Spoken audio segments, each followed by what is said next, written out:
काय बोलली? अरे तिने आपल्या दोघांना या कामासाठी मुंबईला बोलवलंय. नादू जमेल ना तुला? अगं शाळेच्या कामासाठी आपण अमेरिकेला जायला घाबरणार नाही. मुंबई काय? घरात सगळ्यांना सांगावं लागेल.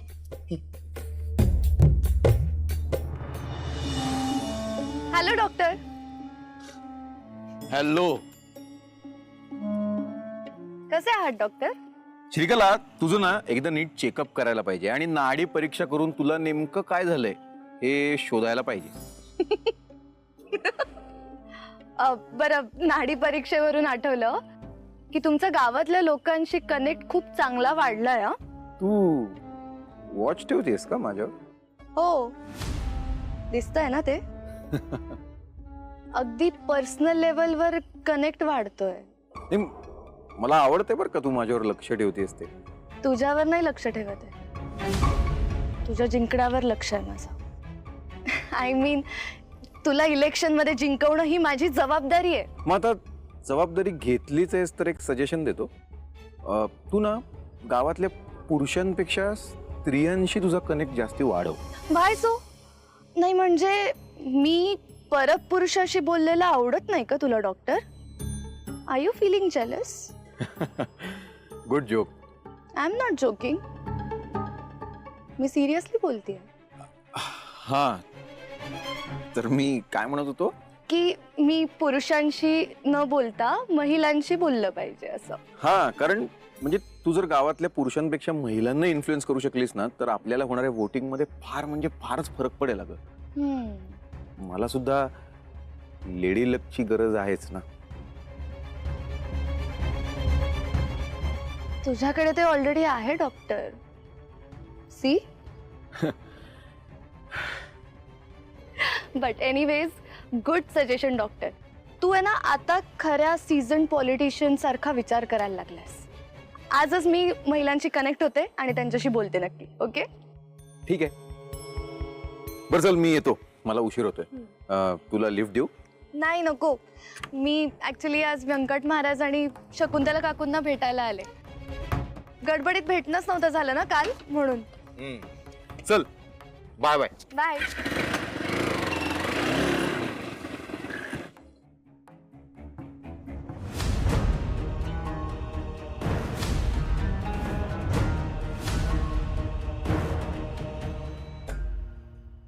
विठुराया यावेळेस शाळेच्या कामासाठी मुंबईला जाते. गावात शाळेची इमारत उभी करण्यासाठी मोठ्या रकमेची गरज आहे. आमची पाठराखण कर.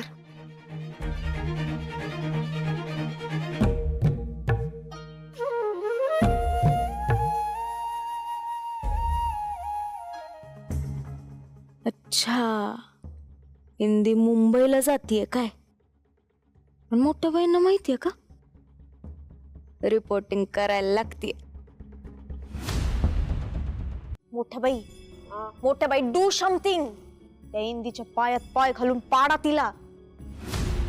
लय स्पीड न पळतीये ती. तुमच्यासाठी लय इम्पॉर्टंट सिक्रेट आणि भारी न्यूज घेऊन आलीये. ती इंदी आपल्या आदोक्षज महाराजांना घेऊन मुंबईला चाललीये. कशाला? शाळेचं काम करायला. पण मोठ्या बाई, नाही एवढं मुंबईला जातायत, तुमची परमिशन सोडा हो. तुम्हाला येऊन साधं विचारलं पण नाही. तुमच्या टीमच्या मोहित रावाला जेलमध्ये धाडलं. या स्पीडने जर पळत राहिली ना तर तुमची या घरातली, मंदिर कमिटीची, अख्ख्या गावातली पोझिशन जाईल. पुढचा मागचा सगळा हिशेब असं बराबर करत तुम्हाला या घरातून इंदी बाहेर पण काढू शकते. घर माझं आहे. नाही, आज आहे, उद्याच काय? डोकं ठिकाणावर आहे ना तुझा? माझ्याच घरात राहून माझ्याविषयी असलं वाईट बोलते. मोठ्या बाई, एवढी चांगली बातमी घेऊन आलीये मी तुम्हाला आणि तुम्ही मलाच बोलताय. ठीक आहे, चांगली बातमी दिली. एक घे पैसे आणि गप्प बस. या काय एवढंच? निघ. थँक्स.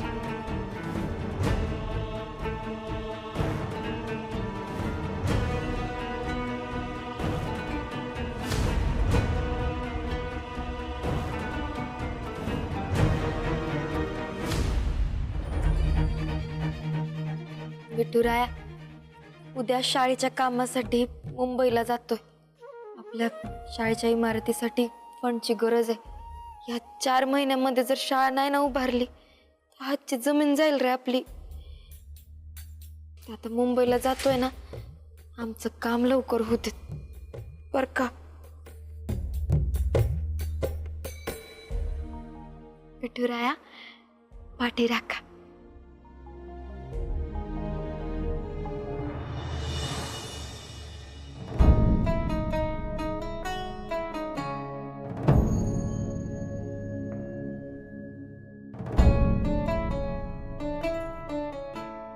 माझ्या पोटचा पोरगा पण फितवला हिनं.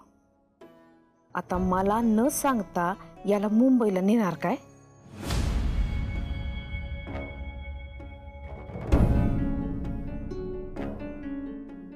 हिला काय वाटलं, ही सांगणार नाही तर मला काहीच कळणार नाही का? हिची आता वाटच लावते. आई काय झालंय? असं का बघतेस? काय नाही बाबा, पाहत होते का माझा आदोक्षश किती मोठा झालाय. काय ना शकुंतले, नारायणी, व्यंकट भाऊजी, आदोक्षश किती मोठा झाला ना. सरपंच किला उभं राहिलाय, उद्या निवडून येईल.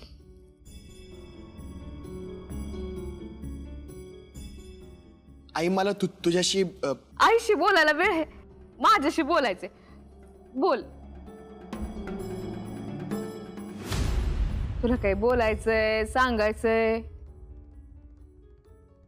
काही गोष्टी लपवायच्या आहेत.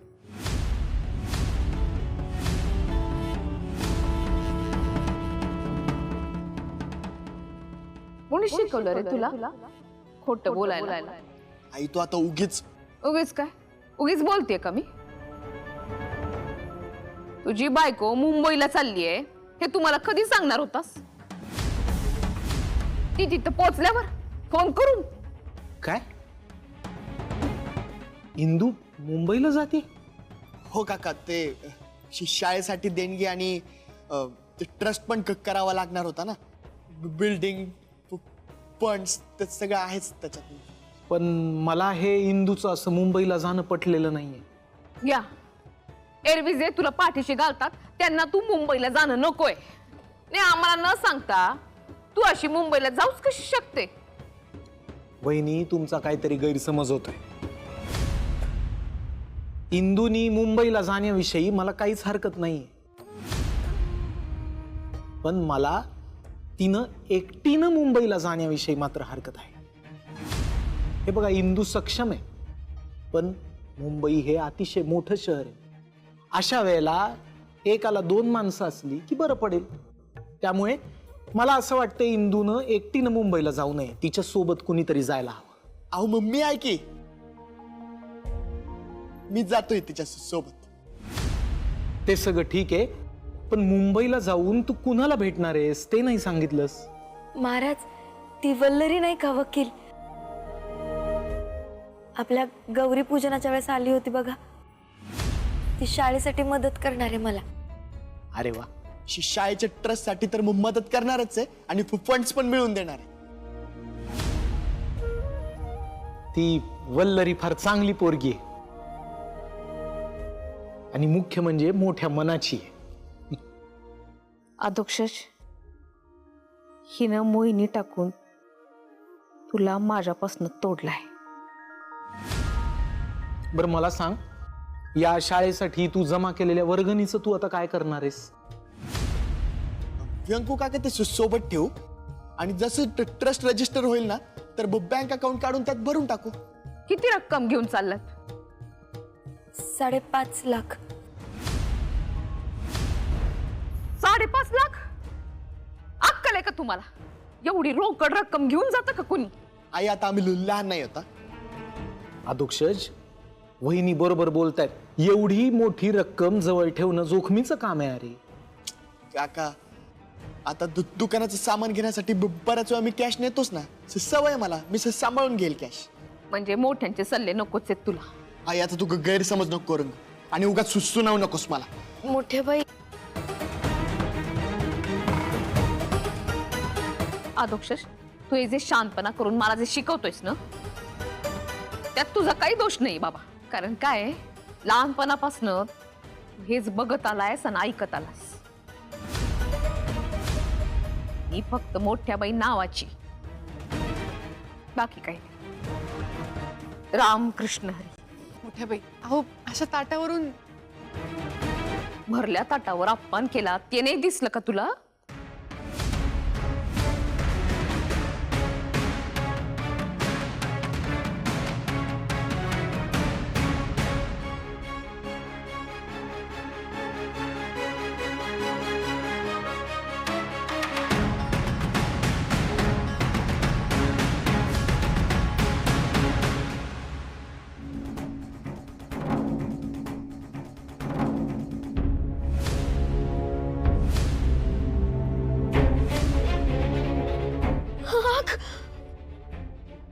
नारायणी ताई, अधोक्षज.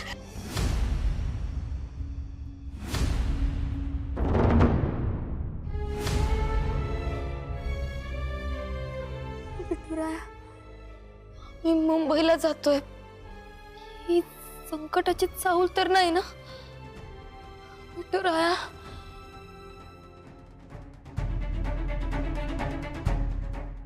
इंद्रायणी,